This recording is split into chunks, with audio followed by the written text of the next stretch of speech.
Hello and welcome back. In parts 1 and 2, we explored the fundamentals of intention, grounding, and protection. Today, in part 3, we're going to dive into how witches often work with moon phases and natural timing. And importantly, how you, as a beginner, can approach this in a calm and safe way. It's really important to remember that this guide is purely for educational purposes. You absolutely do not need to follow the moon phases to have a meaningful witchcraft practice. They are simply a helpful and traditional structure that you might find useful. Have you ever noticed how the moon seems to affect your mood or your energy levels? I'd love to hear about it in the comments. So, why does timing matter in witchcraft? Well, it's less about control and more about awareness. Nature, as we all know, moves in cycles. We see it every day with the rhythm of day and night, the turning of the seasons, and of course, the lunar phases.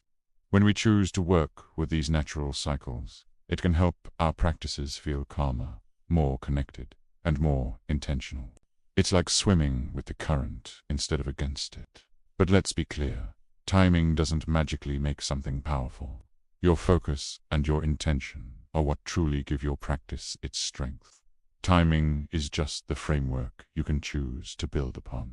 Now, let's get a simple overview of the moon phases. The moon moves through a repeating, predictable cycle, and we often focus on 4 main stages. First, we have the new moon, which is when the moon is dark in the sky. Then, we have the waxing moon, which is the period when the sliver of light grows larger each night. This leads to the full moon, when the moon appears as a complete, bright circle. And finally, we have the waning moon, which is when the light begins to shrink, leading back to the new moon.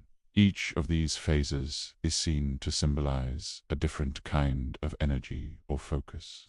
The brilliant thing is, you don't need any special tools to work with this. Simply taking a moment to look up at the sky and observe the moon is a powerful practice in itself. I'm curious, do you already follow the moon phases? Or is this concept completely new to you? Let me know. Let's talk about the new and waxing moons. The new moon, being dark and unseen, is often associated with beginnings, deep rest, and setting intentions. It's like a blank page or a fertile patch of soil, ready for new seeds to be planted. The waxing moon, as it grows in light, naturally symbolizes growth, learning, and building momentum. It's a time for action and for nurturing the seeds you planted at the new moon. For beginners, these phases are perfect for gentle, constructive practices. You could use this time for setting new personal goals, starting a new positive habit, or dedicating time to learning a new skill. Whether that's witchcraft-related or not, it doesn't have to be a big ceremony. It can be as simple and quiet as writing down your intentions in a journal, or spending a few minutes in quiet reflection, thinking about what you want to grow in your life. Next up is the magnificent full moon. This phase is often linked with peak energy, heightened awareness, and reflection. It's like a spotlight shining down, illuminating things we might not have seen before. For some people, the full moon brings a burst of creative or social energy. For others, it can feel a bit overwhelming or emotional. Both reactions are completely normal and valid, because the energy can be quite intense. Beginner practices for the full moon should focus on being gentle and grounded. This is a wonderful time for journaling about your progress, expressing gratitude for what you have, or performing simple rituals to release stress or let go of old habits that no longer serve you. The key is to check in with yourself and work with the energy you're feeling, rather than trying to force something. How do full moons affect you, if at all? Share your experiences down below. After the peak of the full moon, we move into the waning moon phase. As the light of the moon decreases, This time is seen to symbolize release, letting go, and rest. It's the natural exhale after the deep inhale of the waxing and full phases. The waning moon is often used for practices that involve clearing and cleansing. This could mean letting go of stress from a busy week, clearing out emotional clutter, or simply giving yourself permission to slow down and do less.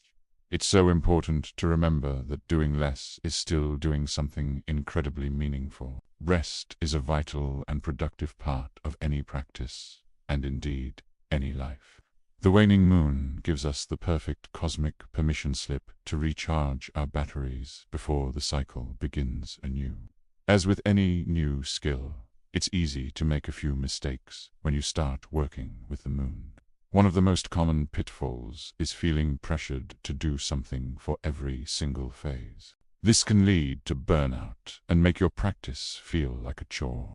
Another mistake is trying to force a certain energy when you're just not feeling it, like trying to be productive during a waning moon when your body is telling you to rest.